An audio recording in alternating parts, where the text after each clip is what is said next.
आज सकाळचा आदूला आवरून त्याला स्कूलला सोडायचं काम माझ्याकडे होतं. मी त्याचं सगळं आवरून वगैरे त्याला बसला बसून द्यायला गेले, पण तेवढ्यात एक माझ्याकडून विसरून गेले मी की त्यांच्या स्कूलचा आज पर्पल डे होता. मेसेज मी बघितलेला, पण तरी पण मी विसरले की आज पर्पल डे. मग काय करणार, फौजींना पण ड्युटी होती. मग चिकूला हे बेबी बॅगमध्ये घेतलं आणि आदूला सोडून आले. फौजी वाईफ असले की अशा काहीतरी कसरती कराव्याच लागतात. चिकूला घरी आल्यानंतर ह्या वॉकरमध्ये बसवलं आणि आज गुरुवार होता, मार्गशीर्ष महिन्यातला. मी पण व्रत वगैरे करते, त्याच्यामुळे पूजा वगैरे मांडून घेतली छान. चिकूला मस्त दूध वगैरे पाजून झोपवलं, कारण तो तशी मला कामावरून देत नाही. आणि फौजी निघाले की ह्याचं माकडाच्या पिल्लासारखं अगदी चिकटूनच बसलो फौजींना. अजिबात यायचं नसतं त्याला, कुणाकडेच यायचं नसतं.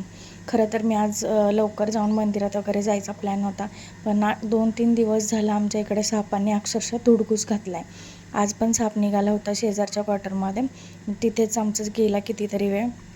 मग खूप उशीर झाला जायला, पण तरी पण म्हटलं जाऊया पटकन तर का होईना.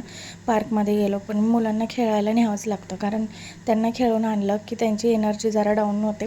मग जरा कमी ताप देतात, घरी जास्त मस्ती करत नाही आणि झोपायला पण शांत झोपतात. त्याच्यामुळे मला तरी वाटतं की मुलांना खेळून आणणं, पार्कमधून फिरून आणणं मॅनेटरी.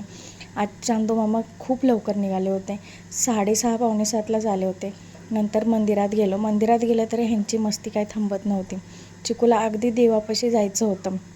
कितीतरी वेळा आदूदादाने आम्हाला खाली आणलं, तरी पण ह्या दोघांना पायऱ्या चढून अगदी वरती जाऊन दर्शन घ्यायचं होतं. संध्याकाळी प्रसादाला मस्तपैकी शिरा बनवला आणि असं